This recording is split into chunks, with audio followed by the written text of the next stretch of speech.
माझं आता just pass out आहे मी. आणि मला आय टी मध्ये जॉब करायचा आहे आणि माझी फर्स्ट ऑफर लेटर मला घ्यायची. तर बरोबर. मी स्टार्ट कुठून करणार?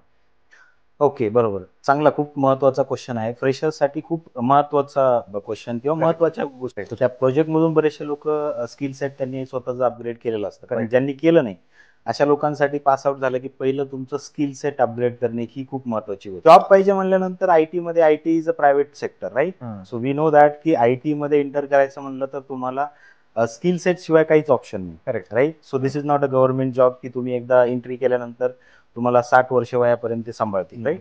तुमचा रिझ्यूम एक तर शॉर्टलिस्ट होत नाही. रिझ्यूम आणि पोर्टफोलिओ बद्दल काय ओपिनियन? रिझ्यूम कसं आहे की तुमचं first impression is last impression, जसं म्हणतो Correct. की पहिलं इम्प्रेशन तुमचं रिझ्यूम पासून असतं. बरोबर. तर तुमचा रिझ्यूम एवढा अट्रॅक्टिव्ह असला पाहिजे. अट्रॅक्टिव्ह म्हणजे काय की त्याला डिझाईन नसल्या पाहिजे, राईट? कारण हे प्रोफेशनल रिझ्यूम आहे. करेक्ट. अट्रॅक्ट पण ऍज अ फ्रेशर तुम्हाला गिट रिपॉझिटरी जरी माहित असेल, ओपन सोर्स पण आहे. हा, तर त्याच्यामध्ये तुम्ही काय करू शकता, तुमचे प्रोजेक्ट स्टोअर करू शकता आणि त्याची लिंक जर तुमच्या इंटरव्ह्यू मध्ये तुम्हाला जर शो करायचं असेल तुमचं टॅलेंट किंवा तुमचं टेक्निकल नॉलेज अजून शो करायचं असेल तर तुम्ही डेफिनेटली तिथे. इम्पॉर्टंट असतं फ्रेशर्ससाठी की अप्लाय कुठे करणार? बरोबर आहे. तर 3 गोष्टी खूप महत्त्वाच्या आज मला वाटतायत की तुमचं एक आहे Naukri profile, second one is LinkedIn LinkedIn. आणि third one is company portal, जे करिअर पोर्टल ज्याला म्हणतो आपण. की मी जर इन्फोसिसला 2 वर्षापूर्वी अप्लाय केलं असेल, मला 3 वर्षांनी पण त्यांचा कॉल येतो का की त्यांच्या डेटाबेसमध्ये माझा रिझ्यूमे अजून आहे. अजून आहे. बरोबर.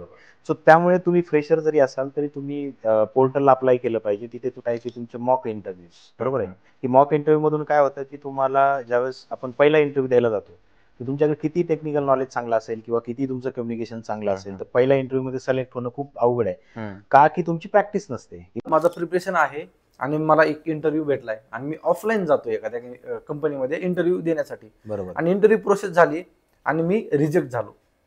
रिजेक्ट झाल्यानंतर खूप वाईट वाटतं कारण स्टडी केलेला असतो. त्यानंतर आपण ट्रॅव्हल करतो, ट्रॅफिक आहे पुण्याची, आणि गेल्यानंतर मी रिजेक्ट होतो. तर खूप जण काही जण त्यातच तुटतात. तर रिजेक्शन्सला तुम्हाला सामोरे जावंच लागणार आहे. कारण फर्स्ट म्हणजे तुमच्या इंटरव्ह्यू मध्ये जसं सांगितलं मी की तुम्हाला लगेच जॉब मिळू शकणार नाही, किंवा रिजेक्शन्सला सामोरे जाताना बऱ्याचशा गोष्टी आहेत की त्याच्यातून पण तुम्ही आता निगेटिव्ह जसे लोक होत आहेत त्याच्यातून पॉझिटिव्ह पण खूप साऱ्या गोष्टी आहेत. करेक्ट. की as a fresher first offer letter कशी घ्यायची हे आपल्याला काहीच माहित नाही. आणि आय टी मध्ये एंट्री करायची तर आपण पण असा एक्सपिरियन्स केलाय की आपल्याला काहीच माहित नसतं, गाईड करणारं कोणीच नसतं. सो आय टी इंडस्ट्रीमध्ये जर तुम्हाला एंट्री करायची आणि फर्स्ट ऑफर लेटर तुम्हाला घ्यायचे, नॉन आय टी बॅकग्राऊंड असो, कॉलेज असो, या ज्यांचा गॅप आहे त्यांना फर्स्ट ऑफर लेटर कसं घ्यायचं आय टी कंपनीमधून हे आपण आज डिस्कस करू. तर त्या टॉपिकवरती बोलण्यासाठी आपल्याकडे आज आनंद आहेत. So welcome Anand, welcome to I T. Thank you so much. आणि आनंदचं जर सांगायचं म्हणलं तर आनंदने खूप म्हणजे फ्रेशर्सला गाईड केलं आहे मागच्या 5 ते 6 वर्षापासून. आणि आय टी इंडस्ट्रीमध्ये ऑलमोस्ट 6 to 7 इयर्सचा एक्सपिरियन्स आहे as a full stack developer. So तो जो आहे एक्सपिरियन्स, तो बोलला की आपल्या फ्रेशर्सला थोडंसं आपण गाईड करूयात. सो त्यामुळे मी त्यांना आज इन्व्हाइट केलं आहे. सो परत एकदा welcome to I T. Thank you so much. Short introduction. Thank you. Hello Dev, मी आनंद ताराळे. सो माझा 7 ते 8 वर्षाचा आय टी एक्सपिरियन्स आहे. सो मी फुल स्टॅक डेव्हलपमेंटमध्ये काम केलंय, म्हणजे बॅक एंड, फ्रंट एंड, त्यानंतर सर्व्हिसेस, या सगळ्या गोष्टीमध्ये काम केलंय. ओके. आणि मी आतापर्यंत डिफरंट लाईक 3 to 4 MNCs मध्ये आतापर्यंत जॉब केलेला आहे. Okay. So currently I am working. So me last 2-3 वर्षापासून जसं आहे की फ्रेशर्सला गाईड करायचं काम करतोय, म्हणजे तुमच्या एंट्री करण्यासाठी. आता बरेचसे आपल्याला माहिती आहे की फ्रेशर्स ज्यांच्याकडे नॉलेज आहे, बरोबर, पण ते फ्रेशर्स काय आहे की त्यांना कुठे ते नॉलेज युटिलाइज करायचं किंवा कशा पद्धतीने जॉब सर्च करायचं, Correct. यापासून बरेचसे लोक म्हणजे बरेचसे लोक दूर होत आहेत. बरोबर. सो त्यांना कशा पद्धतीने आपल्याला ऑन ट्रॅक आणता येईल किंवा कसं त्यांना लवकरात लवकर जॉब मिळून देता येईल, त्यासाठी मी 2-3 वर्षापासून प्रयत्न करतोय. ग्रेट. सो या चालू आहेत गोष्टी सगळ्या. ग्रेट. म्हणजे काय ना की कधी कधी कसं असतं की फ्रेशर्स लोकांना त्यांच्याकडे टॅलेंट आहे, बरोबर. त्यांच्याकडे व्यवस्थित स्किल सेट असतो, पण त्यांना व्यवस्थित गायडन्स देणारच कोण नाहीये. बरोबर, एकदम बरोबर. म्हणजे चांगलं काम करतोय तो. Yes, तर yes. नक्कीच हा जो पॉडकास्ट आहे हा खूप इम्पॉर्टंट होणार आहे. सो लास्ट पर्यंत बघा, काही मिस करू नका. सो ॲज अ स्टुडंट, आता मी फायनल इयरला आहे किंवा मी नॉन आय टी बॅकग्राऊंडमध्ये आहे, किंवा आपण स्टेप बाय स्टेप जाऊ, किंवा माझा आता जस्ट पास आउट आहे मी. आणि मला आय टीमध्ये जॉब करायचा आहे आणि माझी फर्स्ट ऑफर लेटर मला घ्यायची. तर मी स्टार्ट कुठून करणार? ओके, बरोबर. चांगला, खूप महत्वाचा क्वेश्चन आहे. फ्रेशर्ससाठी खूप महत्वाचा क्वेश्चन किंवा Correct. महत्वाच्या गोष्टी आहेत त्या. बरोबर.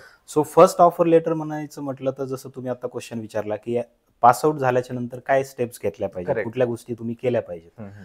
आता बऱ्यापैकी स्टुडंट जे आहेत की जे पास आउट होत आहेत, तर ते लोक जे आउट ऑफ पुणे असतील किंवा ज्या Correct. लोकांना IT फील्ड किंवा IT कंपन्या थोडे दूर असतील, जसं आपण एक्झाम्पल घेऊ मराठवाडा असेल, मराठवाडा असेल किंवा पश्चिम महाराष्ट्र असेल, बरोबर. तर या लोकांना IT मध्ये काय चाललंय या गोष्टीपासून ते बरेचसे वंचित असतात. त्यांना माहित नसतं IT मध्ये बरोबर. एक्झॅक्टली काय चालल्यात गोष्टी. बरोबर. तर हे लोक ग्रॅज्युएशन झाल्याच्या नंतर पुण्यामध्ये येतील, नंतर त्यांचे स्किल सेट अपग्रेड करतील आणि त्यानंतर जॉबसाठी सुरुवात करतील. पण माझं सजेशन असं असेल की ज्यांनी कुणी पास आउट झालेत, तर तुम्ही लास्ट इयरला असतानाच तुम्हाला प्रोजेक्ट असतो. करेक्ट. तर त्या प्रोजेक्ट मधून बरेचसे लोक स्किल सेट त्यांनी स्वतःचं अपग्रेड केलेलं असतं. पण Correct. ज्यांनी केलं नाही, अशा लोकांसाठी पास आउट झालं की पहिलं तुमचं स्किल सेट अपग्रेड करणे ही खूप महत्वाची गोष्ट आहे. Correct. Right. So skill set upgrade केलं नंतर तुम्ही बाकीच्या गोष्टीला स्टार्ट करू शकता. आता तुमचं एम काय आहे की पास आउट झाले म्हणजे तुम्हाला जॉब पाहिजे, बरोबर आहे. ऑब्विसली हे तर गोष्टी तेच आहेत पाहिजे. सगळ्यांच्या, Yes. त्यासाठी सगळे एज्युकेशन घेत आहेत.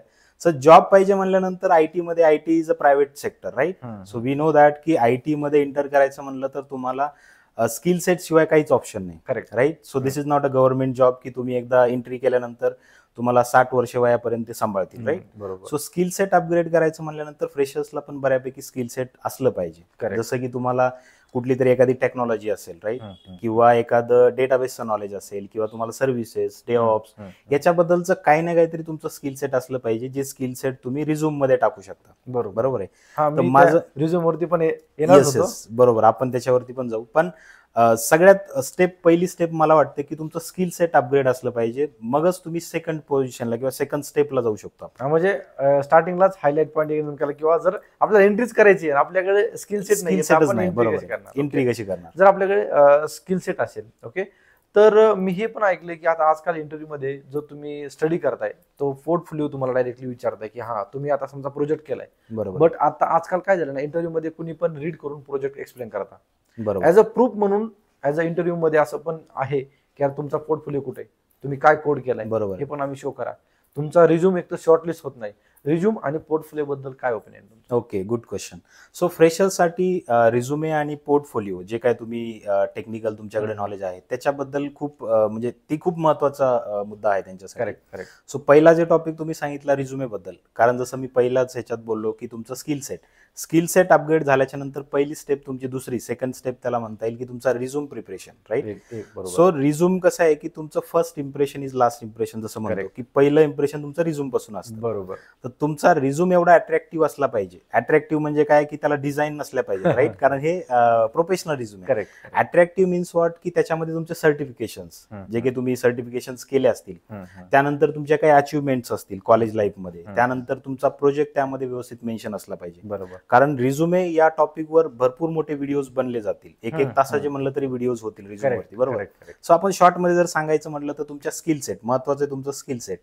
सो स्किल सेट जे काही तुम्ही शिकलाय तर ते स्किल सेट त्याच्यावरती व्यवस्थित मेन्शन असणे, प्रोजेक्ट व्यवस्थित मेन्शन असणे आणि तुमचे सर्टिफिकेशन्स, या 2-3 गोष्टी हायलाइट होतात. रिक्रुटर ज्यावेळेस तुमचा रिझ्यूम बघेल तर तो पहिलं बघतात की तुमचा स्किल सेट, तुमचे सर्टिफिकेशन्स कुठले आहेत, तुमचं पास आउट इयर यात सेकंडरी पार्ट आहेत, राईट. ते तर तुमच्या क्रायटेरियामध्येच असेल, तर ते क्रायटेरियामध्ये नाही बसलं तर शॉर्टलिस्ट होणारच नाही. करेक्ट.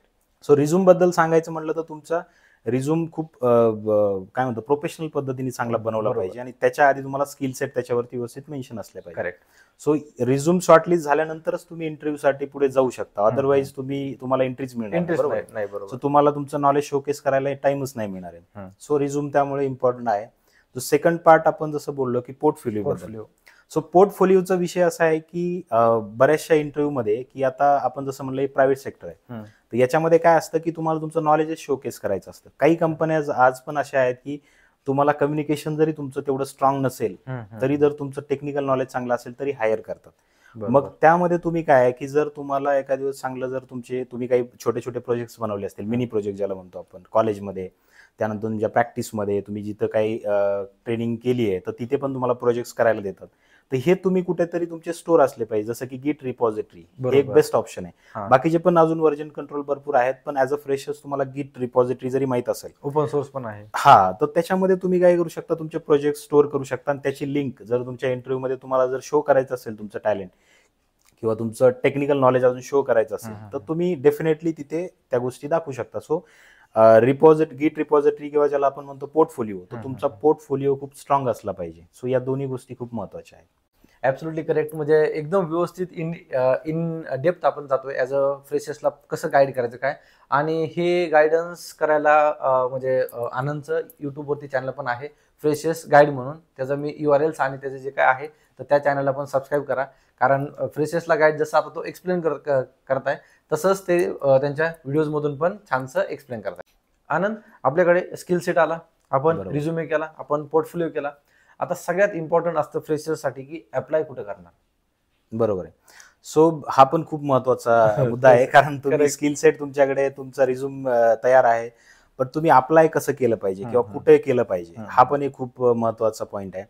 बघा, आता जे काय आपण फ्रेशर्स ला गाईड किंवा फ्रेशर्स गाईड म्हणतो मी, की जे काय आतापर्यंत करत आलोय, तर मी याच गोष्टीला टार्गेट करत आलोय. आता तुमच्याकडे स्किल सेट खूप चांगलं आहे, बरोबर आहे, बरोबर, तुमच्याकडे रिझ्यूम पण तुमचा चांगला बनलेला आहे, पोर्टफोलिओ तुमचा चांगला आहे, पण तुम्हाला माहितच नसेल कुठं अप्लाय करायचं, तर तुम्हाला अपॉर्च्युनिटी मिळणार नाही. तुमचं नॉलेज शो करायला तुम्हाला अपॉर्च्युनिटी मिळणार नाही, बरोबर आहे. सो ज्यावेळेस जे कोणी आता जॉबसाठी अप्लाय करायला सुरुवात करत असेल, तर त्यांच्यासाठी एक 2-3 खूप महत्वाच्या गोष्टी आहेत की त्या गोष्टी केल्या पाहिजेत. सुरुवातीला आहे की जसं तुमची लिंक्डइन प्रोफाईल असणं खूप गरजेचं आहे, राईट. ज्यावेळेस तुम्ही सर्च करणार आहे जॉब किंवा जिथं कुठं अप्लाय करणार आहे, तर जॉब अप्लाय करताना जसं नोकरी प्रोफाईल आणि लिंक्डइन प्रोफाईल, ह्या 2 गोष्टी खूप महत्वाच्या आहेत. बरोबर, की ज्यावेळेस तुम्ही जॉबसाठी अप्लाय करणार, तुम्हाला लिंक्डइन पण भरपूर सगळ्या अपॉर्च्युनिटीज मिळतात. आज बरेचसे जॉब लिंक्डइन वरून पण मिळतात. त्यानंतर दुसरा प्लॅटफॉर्म आहे आपला नोकरी प्रोफाईल. तिथून पण तुम्हाला बऱ्यापैकी नोकरीच्या अपॉर्च्युनिटीज अवेलेबल असतात. पण याच्यावरती काम करत असताना लोक काय करतात, जे फ्रेशर्सच्या चुका होतात, की काय चुका असतात, की एकदा प्रोफाईल बनवली तर त्याच्यानंतर ते लोक त्याच्यावरती लक्षच देत नाहीत, की मग मला येईल जॉब किंवा येईल एखादा कॉल, नाही का. एक असं आजम असतं त्यांचं की मी अप्लाय केलंय किंवा मी प्रोफाईल बनवली म्हणजे मला कॉल ऑटोमॅटिक येतील. करेक्ट. पण अशा गोष्टी नाही. त्याचे काही खूप सारे रूल्स आहेत की ज्या तुम्ही रोज रेग्युलर बेसिसवर तुम्ही प्रोफाईल अपडेट केली पाहिजे. नोकरीची प्रोफाईल असेल, रिझ्यूम मध्ये काहीतरी अपडेट केलं पाहिजे किंवा स्किल सेट तुमचे अपडेट असल्या पाहिजेत. आणि तसंच लिंक्डइनचं पण आहे की त्याच्यामध्ये तुम्ही तुमचं सगळं नॉलेज शोकेस केलं पाहिजे, तुमच्या स्किल सेट शोकेस केल्या पाहिजे. सो या दोन्ही महत्वाचे पॉईंट आहेत की सुरुवातीला जॉब ज्यावेळेस तुम्ही अप्लाय करणार आहेत, तर पहिली गोष्ट तुमची नोकरी प्रोफाईल स्ट्रॉंग बनवा. त्यानंतर तुमची लिंक्डइन प्रोफाईल असणं गरजेचं आहे. ज्यावेळेस आपण थर्ड स्टेपकडे जाणार आहे, ज्याला म्हणतो आपण की कंपनीच्या पोर्टलवर जाऊन अप्लाय करणे, करिअर पेजवर ज्याला म्हणतो आपण, की तुम्ही फक्त नोकरी आणि लिंक्डइन वरती डिपेंड न राहता वेगवेगळे ऑप्शन्स आपण सर्च केले पाहिजेत. तर थर्ड ऑप्शन त्याच्यासाठी आहे की तुमचे कंपनीचे करिअर पोर्टल्स, राईट. सो प्रत्येक कंपनीचं स्वतःचं करिअर पोर्टल आहे की तिथे ते जॉब वॅकन्सीज टाकत असतात. आता सगळेच कंपनी, सगळेच रिक्रुटर काय तुमच्या नोकरीवरून किंवा लिंक्डइन वरून घेणार नाहीत, की काही त्यांना इंटरनल जॉब पोस्टिंग पण असतात, राईट. तर त्याच्यावरून पण ज्यांचे रिझ्यूमे त्यांना शॉर्टलिस्ट करायचे तिथून पण डायरेक्टली ते घेऊ शकतात, बरोबर आहे.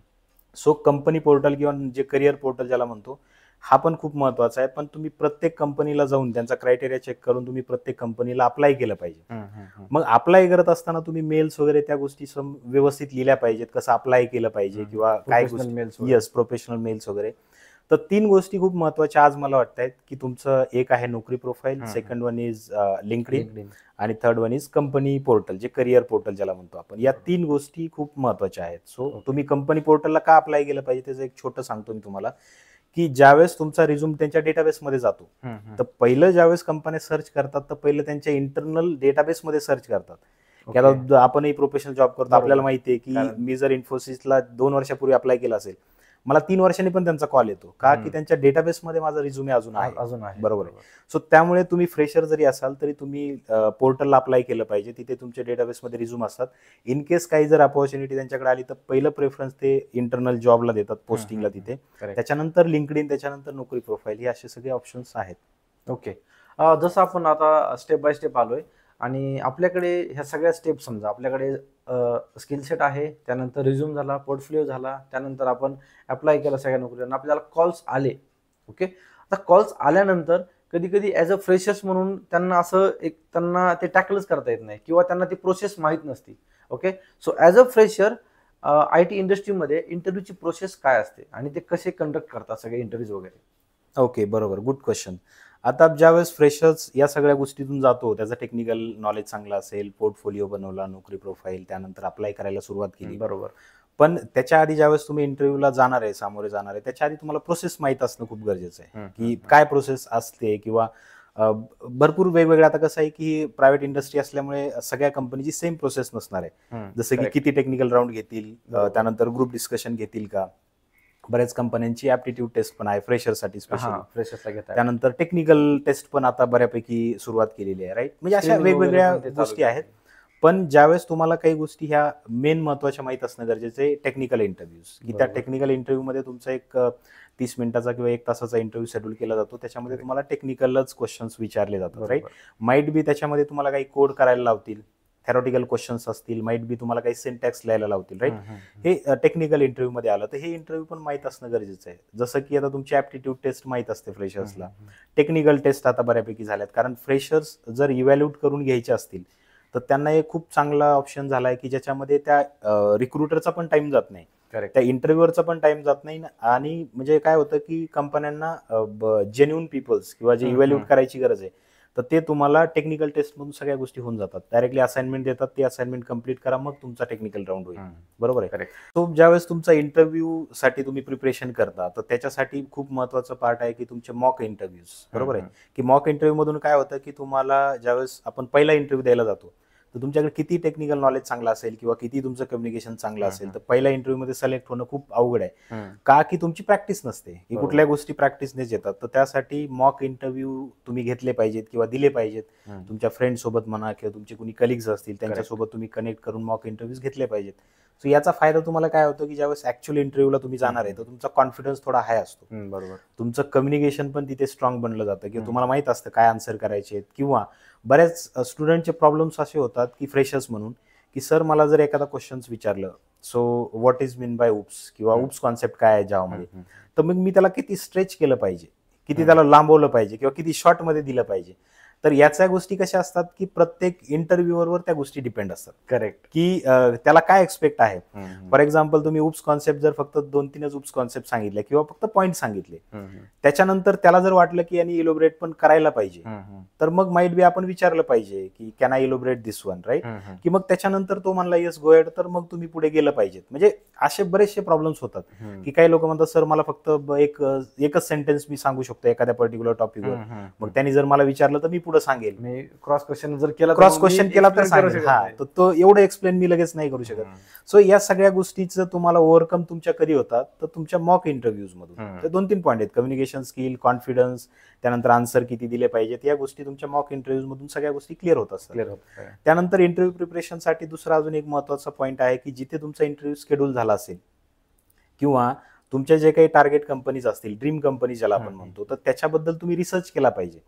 फॉर एक्झाम्पल तुमची जर कॅपजेमिनी, TCS, विप्रो ह्या जर तुमच्या ड्रीम कंपनीज असतील तर त्याच्याबद्दल तुम्ही काय काय रिसर्च केला पाहिजे की यांनी ऑफ कॅम्पस ड्राईव्ह कशी हायरिंग करतात, ऑन कॅम्पस ड्राईव्ह कशी हायरिंग करतात, त्यानंतर यांचे अजून कुठे जॉब पोस्टिंग कुठे येतात, नोकरीवर, लिंक्डइनवर किंवा त्यांच्या करिअर पोर्टलला जाऊन.